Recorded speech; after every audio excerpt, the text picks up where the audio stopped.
안녕하세요. 육아는 아빠가입니다. 저도 매일 실수하고 배우는 두 아들을 키우는 아빠입니다. 지금은 41개월, 13개월 된 두 녀석과 매일 부대끼며 살고 있습니다. 오늘은 조금 무거운 이야기지만 꼭 나누고 싶었어요. 여러분, 혹시 이런 장면 보셨나요? 아이에게 한 번만 더 해보자 해도 금세 포기하고 우는 모습, 숙제 앞에서 한숨 쉬며 시도조차 하지 않는 모습, 작은 좌절만 줘도 쉽게 마음을 접어버리는 그런 모습들요. 이걸 보면서 부모님들은 속상합니다. 내가 너무 엄해서 그럴까? 아니면 내가 잘못해서 아이가 이런 걸까? 그리고 할머니, 할아버지께서 손주를 돌보실 때는 더 복잡해요. 우리 때와는 달라졌다는 말이 떠오르고 그러다 보면 답답함과 죄책감이 섞인 감정이 올라옵니다. 솔직히 말하면 많은 가정에서 칭찬이 잘못 쓰이고 있습니다. 너는 정말 똑똑하다.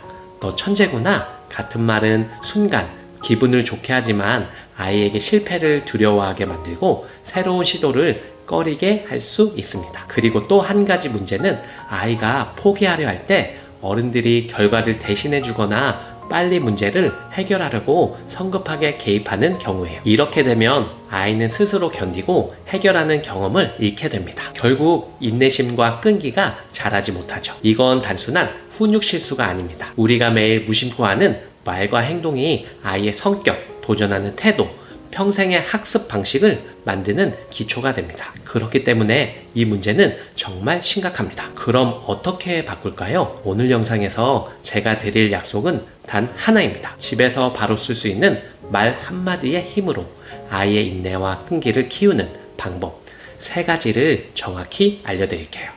이건 이론이 아니라 실전입니다. 단어 선택 하나, 문장 끝 맺음 하나를 바꾸는 것만으로도 아이의 반응이 달라지는 걸 저는 직접 경험했습니다. 그리고 연구들도 말해줍니다. 부모의 과정과 노력 칭찬은 아이가 능력은 변한다는 사고방식을 갖게 해 도전과 재시도를 촉진합니다. 어린 시절의 자기조절 훈련은 이후 학업, 행동에서 장기적인 이득으로 연결됩니다. 그리고 아이와의 짧고도 반복적인 상호작용 자체가 두뇌를 만들어갑니다. 이제 여러분이 당장 쓸 수 있는 문장, 대사와 상황별 적용법을 알려드릴게요. 간단합니다. 오늘 배운 것들을 다음 한 주만 실천해보세요. 분명히 달라진 표정을 보실 수 있을 겁니다. 잠깐 제 경험 하나만 더 나눌게요.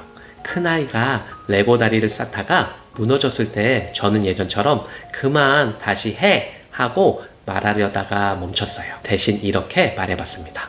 오? 또 무너졌네? 이번에 어떻게 쌓아볼까? 같이 생각해볼래? 별거 아닌 문장 같지만 아이 표정이 달라졌습니다. 한숨 대신 호기심이 생기더니 다시 자리로 돌아가 작은 변화를 시도했어요. 그게 반복되면서 해보자 하는 태도가 조금씩 늘어났습니다. 제가 아는 다른 부모님들도 비슷한 변화를 경험하셨고요. 작은 말 한마디가 아이의 시도, 재시도 루틴을 만들어냈습니다. 자, 이제 첫 번째 방법. 과정 칭찬과 구체적 피드백부터 천천히 보여드리겠습니다. 오늘의 문제는 단 하나입니다. 우리가 어떻게 말하느냐, 그 방식이 아이의 끝까지 견디는 힘을 만드는지 아니면 쉽게 포기하게 만드는지를 가릅니다. 이 영상을 보게 된 건 아마도 지금 이 순간 당신과 아이를 위한 작은 기적이 시작된 걸지도 몰라요.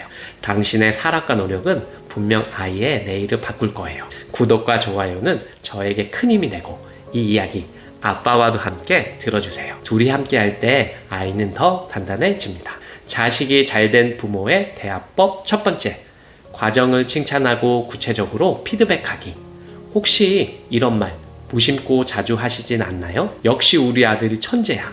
넌 원래 잘하잖아. 역시 우리 딸은 최고야. 겉보기엔 아이가 뿌듯해야 할 것 같지만 사실 이 말에는 큰 함정이 숨어 있습니다. 이런 말을 자주 듣고 자란 아이는 도전보다 실패를 두려워하는 아이로 자라날 수 있습니다. 왜냐하면 아이는 이렇게 생각하기 때문이죠. 내가 이번에 잘못하면 나는 더 이상 천재가 아닌 거야? 그럼 어떻게 해야 할까요? 심리학과 교육학에서는 오랫동안 과정을 칭찬하라는 원칙을 강조해 왔습니다. 미국 컬럼비아 대학의 심리학 연구에 따르면 넌 똑똑하다라는 결과 중심 칭찬을 받은 아이보다 넌 끝까지 노력했구나 라는 과정 중심 칭찬을 받은 아이들이 실패 앞에서 포기하지 않고 다시 도전하는 비율이 40% 이상 높았다고 합니다. 즉 잘된 부모의 대화법은 결과보다 과정에 주목하는 것입니다. 저도 실제로 이런 경험이 있어요.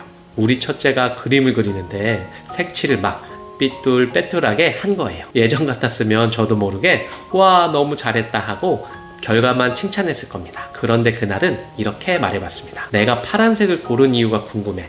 색을 골라서 열심히 칠했구나. 그랬더니 아이가 환하게 웃으면서 아빠 바다는 파란색이니까 이렇게 칠했어 하고 자기 생각을 들려주더라고요. 순간 느꼈습니다.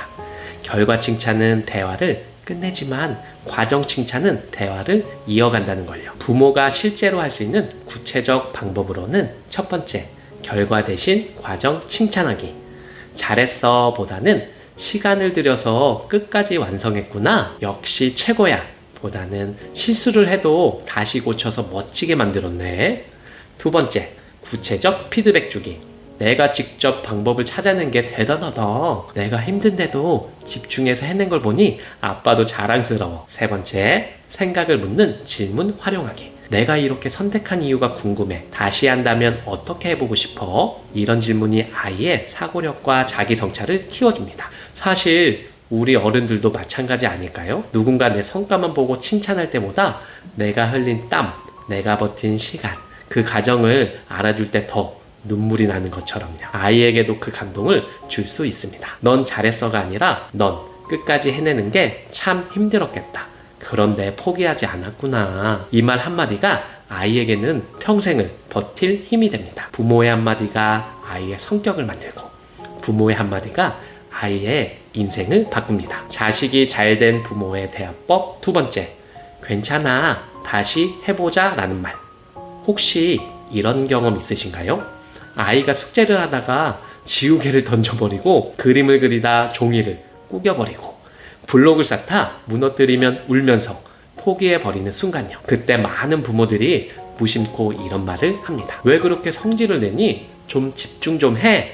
아휴 내가 못해서 그렇지 뭐. 이 짧은 말 한마디가 아이 마음에 얼마나 깊은 상처를 남기는지 사실 우리는 잘 모릅니다. 심리학 연구에서도 확인된 사실이 있어요. 미국 스탠퍼드 대학 캐롤 드웩 교수의 성장 마인드셋 연구인데요. 아이에게 넌 머리가 좋아 라고 말하는 것보다 괜찮아 다시 해보자, 끝까지 해낸 내가 참 멋지다 라고 말해주는 아이들이 실패 앞에서도 인내심이 강하고 끝까지 버티는 끈기를 보였다는 겁니다. 즉 성공하는 아이들은 실패를 두려워하지 않는 아이라는 거죠.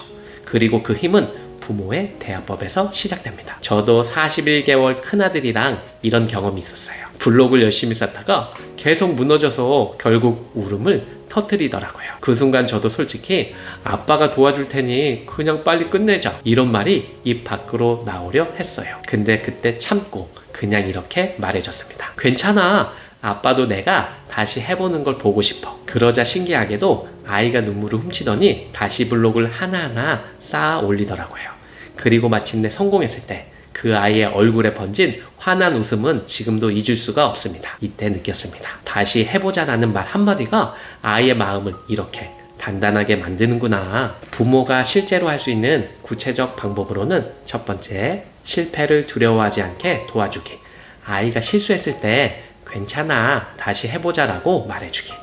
두 번째, 실패 자체를 문제 삼지 말고 다시 도전하는 용기를 칭찬하기. 세 번째, 결과보다 과정에 집중하기. 다시 시도한 내 모습이 멋지다. 끝까지 해낸 게 대단하다. 이런 말이 아이의 끈기를 길러줍니다. 네 번째, 작은 성공도 크게 칭찬하기. 다섯 번째, 완벽하지 않아도 포기하지 않고 해낸 것 자체를 축하해주기. 아이가 느끼는 자존감이 점점 두꺼워집니다. 사실 우리도 그렇잖아요. 인생 살면서 무너지고 실패하고 포기하고 싶을 때 곁에서 누군가 괜찮아 다시 해보자 라고 손 내밀어 줬다면 그 한마디에 버텨낸 순간이 있었을 겁니다. 아이에게 그 말을 해줄 수 있는 사람, 그게 바로 부모이고 할머니이고 할아버지 아닐까요? 여러분, 아이에게 오늘 꼭 이렇게 말해보세요. 괜찮아 다시 해보자. 그 한마디가 아이의 평생을 버티게 하는 힘이 됩니다. 자식이 잘된 부모의 대화법 세 번째, 아이에게 책임감을 심어주는 대화. 많은 부모들이 이런 말을 합니다. 그냥 숙제해. 왜 또 안 치웠어? 내가 한 건 내가 알아서 해야지. 물론 틀린 말은 아닙니다. 하지만 이렇게 말하면 아이들은 의무감을 느끼지만 진짜 책임감은 배우지 못합니다. 하버드 교육대학원의 연구에 따르면 부모가 지시형 언어만 사용하는 가정의 아이들은 책임을 외부에서 강요받는 것이라 느껴 장기적으로는 회피 행동이 늘어난다고 밝혔습니다. 즉, 잔소리와 명령은 아이의 책임감을 키워주지 않는다는 거죠.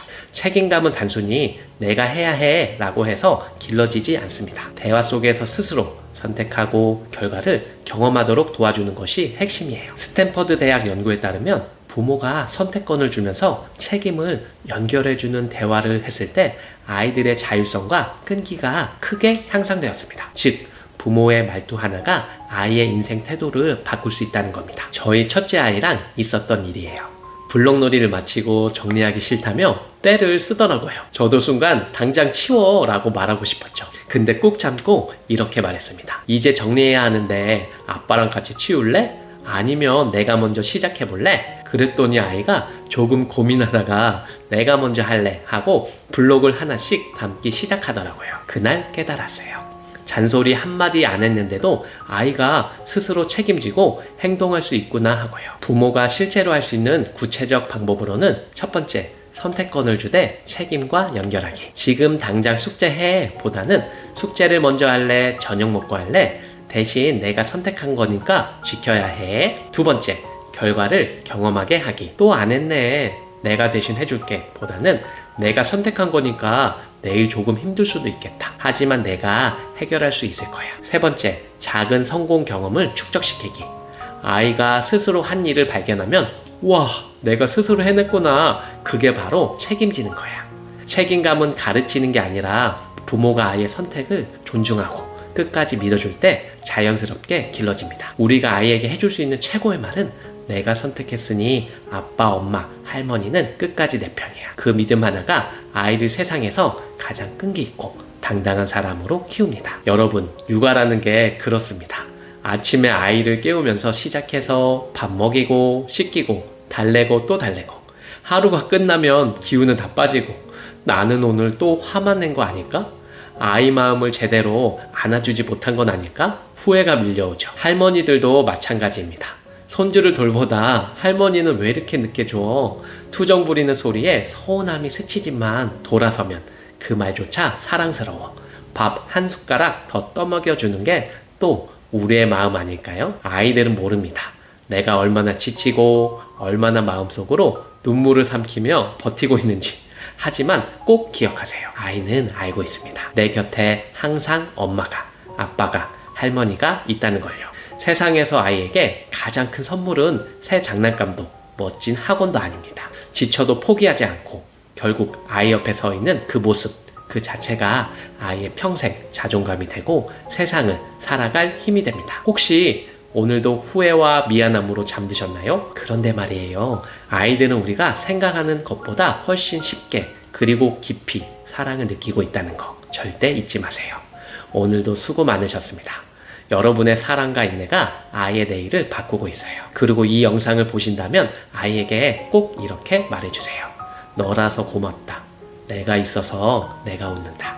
그 한마디가 아이 마음속에 평생 지워지지 않을 사랑의 씨앗이 될 것입니다. 구독과 좋아요는 저에게 큰 힘이 되고 더 많은 부모님과 할머니들에게 이 따뜻한 마음이 전해질 수 있는 길이 됩니다. 감사합니다.